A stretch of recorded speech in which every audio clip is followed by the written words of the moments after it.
The whole hip-hop scene went into chaos when Mase, one half of the viral It Is What It Is crew, aimed straight at one of the most untouchable figures in the game. J. Prince. Yeah, that J. Prince. The Houston powerhouse who built Rap-A-Lot Records and holds serious clout both in the streets and the industry. Almost nobody dares to even mention that man's name publicly, let alone challenge him. But Mase did it.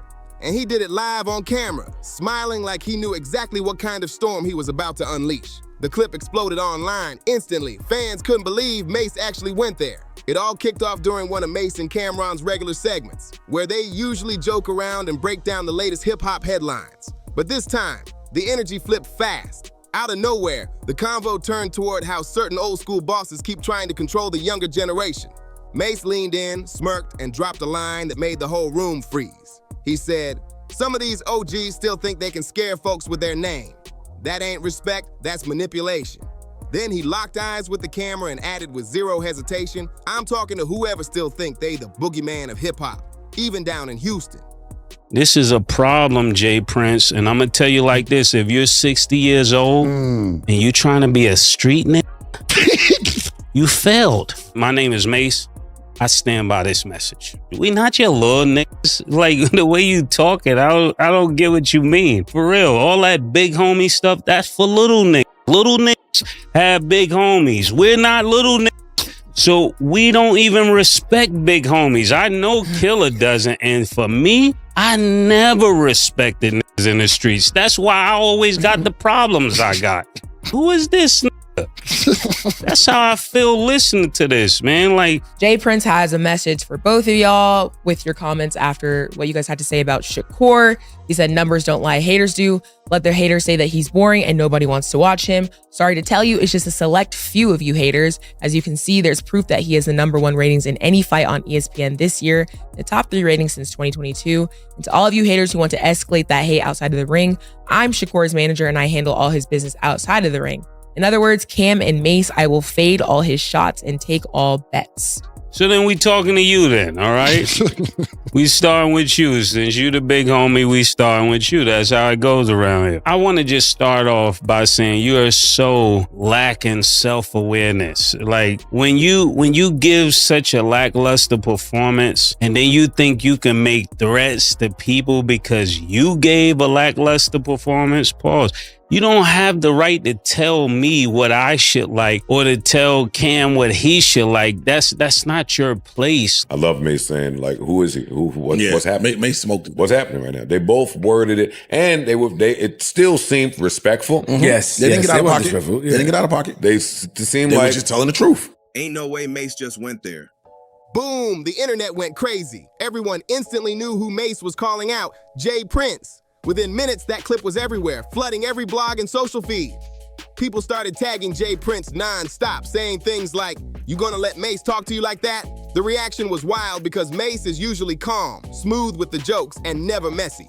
But this time, he came with straight venom in his voice. And the wildest part, he didn't stop there. Later in the same episode, when Cam'ron tried to steer the convo somewhere else, Mase just laughed and doubled down. He said, "I'm just tired of folks acting like they untouchable. Nobody's above being checked." The studio crowd gasped for a second, then erupted in cheers. Mase had just thrown a verbal grenade right into the middle of the hip-hop world, and everyone felt that blast echo across the culture. Now, J. Prince isn't just some name in rap. He's the name, the man people whisper about behind closed doors, the same one who's helped build empires, protected artists, and, depending on who you ask, put fear in more than a few hearts along the way. So when Mase stepped up and challenged that image, it hit deep. You 60, you 60. What are you talking about? What are you, bro? I lost mad respect for you because I used to have mad respect for you. When you had Shakur with you, when you lined Young Boy NBA up, why the fuck you got Shakur with you? And this is why he acting like that. This is exactly why he acting like that. Talking about you got Young Boy NBA umbrellas and his keys to his car. Young Boy NBA told y'all to eat a dick. This is what he said. This is what Young Boy NBA said. Wack 100 was the most disrespect. Wild disrespect. I ain't even gonna repeat this Wack 100 said. So for the people that's catching up on this who have no idea how this started, we gave our opinion of the fight. We said this was boring. All of us said it was boring. It's 100 niggas saying it's boring. But because our go viral, niggas think that they can keep talking to us.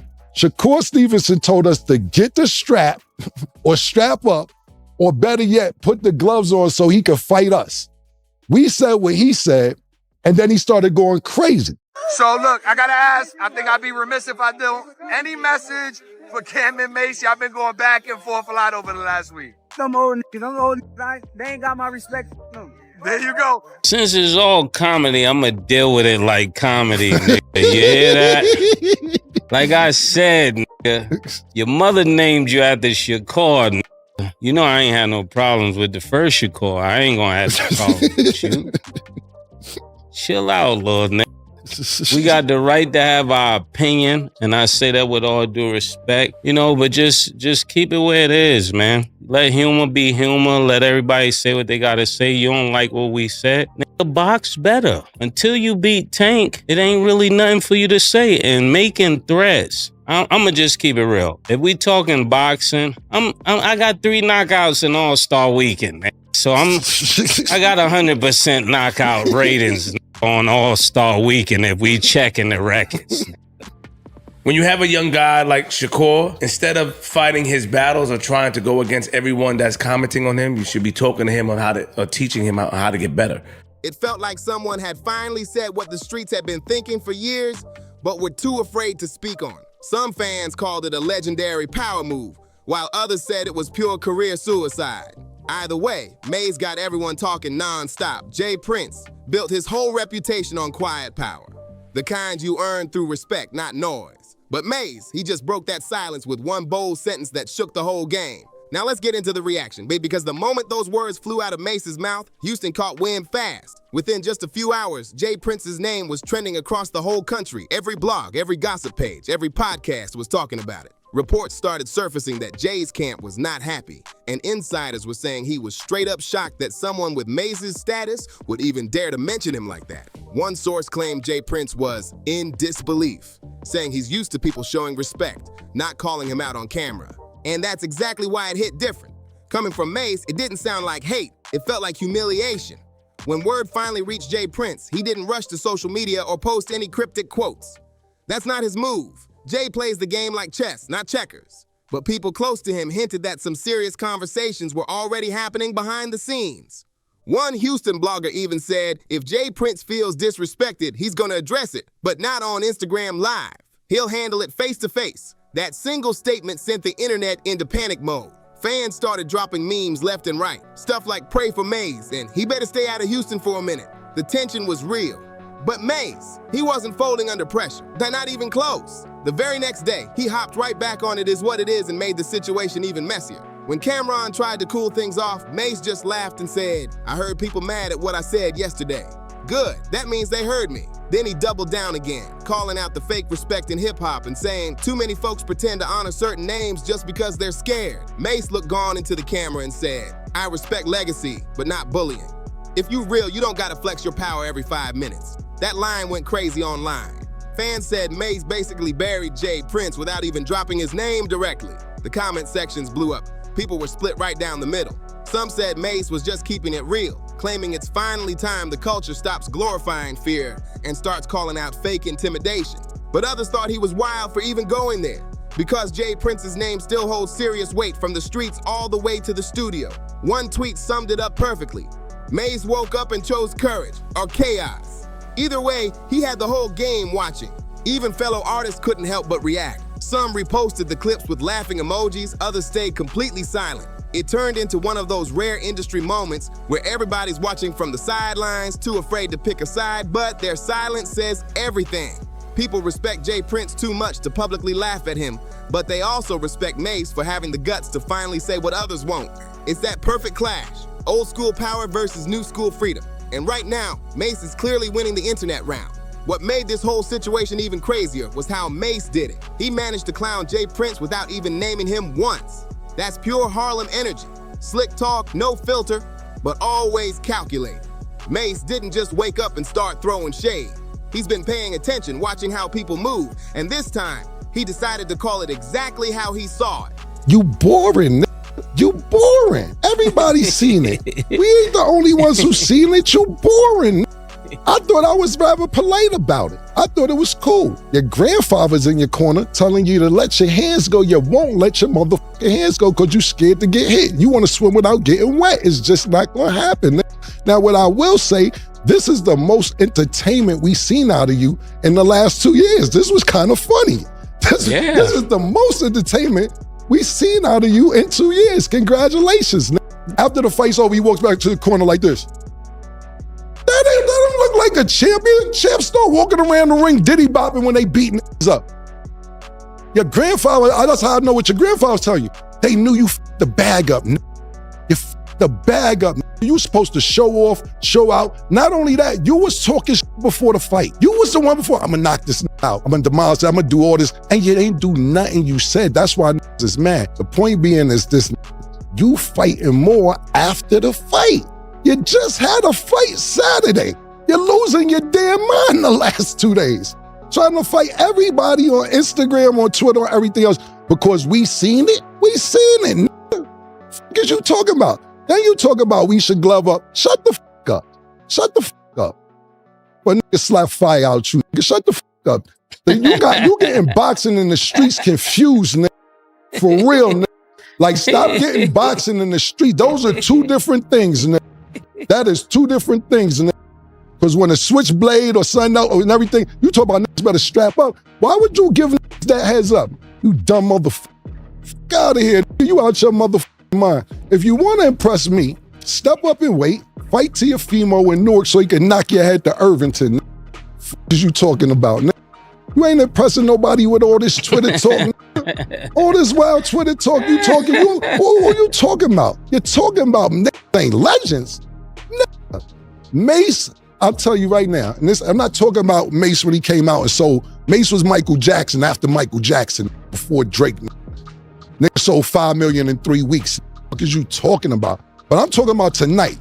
Tonight, right now, Mase is a 1,000,000% better rapper than you a boxer. 1,000,000%.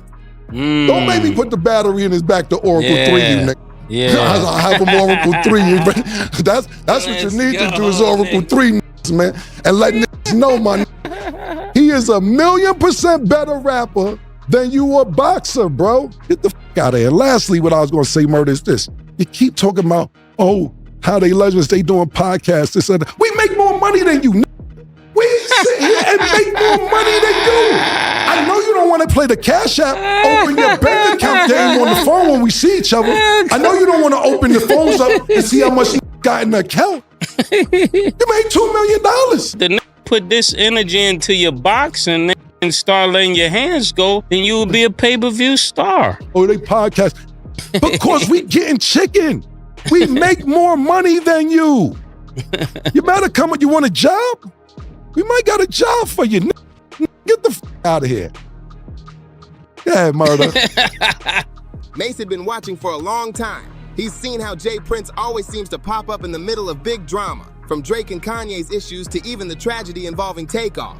Every time Jay steps in trying to play the peacemaker, but still make sure everybody remembers who's really in charge. Mase called that out directly, saying, some people want to be God in hip-hop, but this game already got too many preachers. Boom! That bar shook the whole culture. Fans went wild. They said Mase wasn't just throwing shade, he flipped the entire table. Behind the scenes, whispers started spreading. A few industry figures even started quietly siding with Mase. 2 insiders told different podcasts that Mase simply said what needed to be said. One of them claimed, Jay Prince been untouchable for too long. People act like he can't be criticized. Another added, Mase just proved this new era ain't scared of the old guard anymore. That line alone said it all. The game's evolving, and the power balance is shifting fast. Then, after days of silence, Jay Prince finally made a move. But in true Jay fashion, it was subtle. He posted a plain black background on Instagram with the words, respect is earned, not demanded. The caption read, some people confuse clout with courage. Everyone instantly knew that was aimed straight at Mase. But instead of firing back or getting emotional, Mase took the high road and flipped it into comedy. On the next episode of It Is What It Is, he laughed and said, I'm not beefing with no motivational quotes. The audience lost it. The whole studio erupted in laughter. In one slick move, Mase turned Jay Prince's serious message into a punchline. And that's how he ended up humiliating him even more. People online said Mase just pulled the ultimate power move, making one of the most intimidating men in hip-hop look completely powerless. That's the beauty of today's media. Once a narrative hits the internet, nobody can control it. Jay Prince built his legacy in an era where fear ruled every room. But now, cameras, microphones, and viral clips changed the whole game. You can't silence a comedian with a podcast mic, and Mase knows that better than anyone. That's exactly why his response hit harder than any diss track ever could. He didn't need threats or fear tactics. He used humor, timing, and raw truth, and it worked. Boxing is also entertainment. Let me school you, Nick. So when you get in the ring, you're not entertaining. We don't want to keep hearing about the sweet science. We're looking for entertainment. We're paying bucks for entertainment, and you're not entertaining. And somebody got to tell you this. I know you flipped out on Tim Bradley, tried to say they paid him to say that. I know you said that Bob Arum panned the cam on people leaving out as you was fighting. But listen, if the fight was smoking, nobody had to walk out. You should not be the main event fighting like the undercard. Your fight was like the undercard. All the smoke was before you. So they need to rearrange how you're going. You're like a headliner that really need to be the opening act. And that's on a business sense. So you need to take note of that. They call you pillow hands. That's what they call you. I didn't make that up. That's what I heard. They call you pillow hands. But listen, it's room for you here. We need a boxing analyst weekly. We could be your promoter. Yeah. Listen, you never got this much traction. We could, dead serious. I know it's gonna be like, oh, think about it. You in Billboard. You ever been in Billboard? You in Billboard. You on TMZ. You made it. You made it, Nick. You made it. If you need help, we're here. We got you here right now. It's a week and think about it. It's a week and a half after the fight, and we still talking about this. Mm-hmm. Like, there's just a difference between big homie and OG. Like, the OGs is that's older than you, more experienced. They've been around and they teaching you. They're keeping you away from danger. They are valuable in your life. Why do you think that you can tell us what we can and cannot say, my nigga? Control your nigga. Control that. Ain't nobody gonna tell a nigga, get the strap, and then we gonna sit there and be like, hey, I think we should shut up. Nah, this is not 1982, bro. You cannot sit here and tell niggas get the strap and then be quiet. Nobody know that part because I should just be going viral. You bugging, James, you bugging, man. I don't know what bet you talking about, all that other slang then. Bet it, whatever bet you talking about, bet it. I don't know what, bet it. Bet it. You want to bet it? I don't know what to bet it. By the end of that week, It Is What It Is shattered viewership records. People weren't even tuning in for the usual sports and culture talk anymore. They just wanted to see what Mase would say next. He became the voice for everyone who's been too scared to speak up. The one finally saying out loud what the industry whispers in private, and what makes it even crazier. This is the same Mase who once walked away from Bad Boy, turned his back on fame, and became a pastor. Now he's preaching a new kind of gospel. Truth with no filter and confidence with no fear. For the first time in years, Jay Prince didn't have the final word. Now that the smoke's settled, the big question remains. What happens next? Will Jay Prince clap back and try to reclaim the spotlight, or will he just let this one fade out quietly? So far, he stayed silent except for that one cryptic post, and honestly, that silence says everything. Maybe he realized going after Mase publicly would only make it worse, because right now, Mase is on fire and the whole world's watching. Mase's show is blowing up, his confidence is sky high, and fans are calling him the new voice of truth in hip-hop. What's wild is how he turned this whole situation into a complete win. He didn't backtrack, didn't apologize, didn't hide behind excuses. He stood firm on every single word. On his next broadcast, he even said, "I ain't got no problem with nobody, but I ain't scared of nobody either." That one quote caught fire online. Fans turned it into a mini movement, posting, tweeting, and commenting things like, "Speak your mind like Mase." That's when everyone realized the energy had officially shifted. Mase flipped fear into freedom, and the people felt it. Meanwhile, Jay Prince found himself in a tricky position. His entire legacy has always been built on control. Being that calm, wise OG that commands respect without ever needing to raise his voice. But Mase stripped that mystique away in one viral moment. Now, when folks hear Jay Prince's name, they picture that clip. Mase smirking, saying, "Ain't nobody above being checked." That's how fast narratives flip in the internet era. Industry insiders are already calling this a turning point, the new wave. Podcasters, YouTubers, content creators, they're the ones shaping the culture now. They're not afraid to question the untouchables, not even the ones who built the old foundation of hip-hop power. And Mase just proved that loud and clear. He did what rappers, executives, and influencers never dared to do. He made Jay Prince look human, not a villain, not an unstoppable boss, but just another man who can get called out like anybody else. By the end of that week, social media was flooded with jokes calling Mase the preacher who baptized Jay Prince in public. And honestly, that's exactly what it felt like. A cleansing moment for hip-hop. It proved that real respect comes from truth, not fear. Whether you agree with Mase or not, there's no denying he changed the entire conversation. Jay Prince might still control his empire, but Mase just reminded the world that words hold serious power, especially when they come from someone who isn't scared to face the fallout. This wasn't just another roast or some petty call-out. This was a cultural reset. The preacher from Harlem humbled the boss from Houston, and the world watched it unfold live. In today's era, the loudest voice isn't always the most feared. Sometimes it's just the realest. And this time, Mase's voice was the one that shook the whole room and rewrote the rules of respect in the game. So what do you think? Was Mase right for speaking up, or did he go too far calling out a legend like Jay Prince? Drop your thoughts in the comments, hit that like button, subscribe, and share this video with your crew. Don't forget to turn on notifications. And as always, see you on the next one.